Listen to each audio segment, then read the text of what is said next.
আমার কোনো প্রকার কোনো ব্যথার ওষুধ দেওয়া হয়নি, কোনো ইঞ্জেকশন দেওয়া হয়নি, টোটাল কোনো ওষুধই চলেনি এখানে। এখানে আকুপাঞ্চার, ব্যায়াম এই দুটোই চলে, কোনো ওষুধ চলেনি।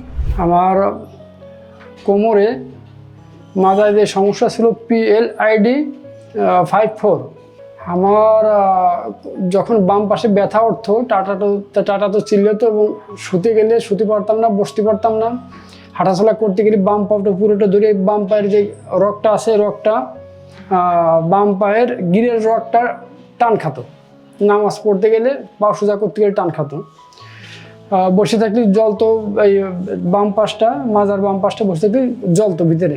ওষুধ খাওয়ার পরে ব্যায়াম দিছিল, থেরাপি দিছিল, থেরাপি নেওয়ার পরে পরিবর্তন হয়নি। তখন আমি শশী হসপিটালে আসলাম। আজ 15 দিন চলে, 14 দিনের ভিতরে ইনশাল্লাহ আমি সুস্থ হয়ে গেছি, শারীরিকভাবে সুস্থ হয়ে গেছি। কোনো সমস্যা আমার এখন আর নেই।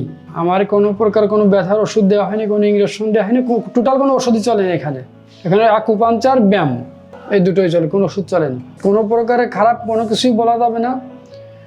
সবাই সর্বোপরি আন্তরিকতার সাথে সর্বোচ্চ চেষ্টা করে রোগীকে আন্তরিকতার সাথে যতটুকু সেবা দেওয়ার, তারা অক্লান্ত পরিশ্রম করে এবং ব্যবহার অনেক ভালো।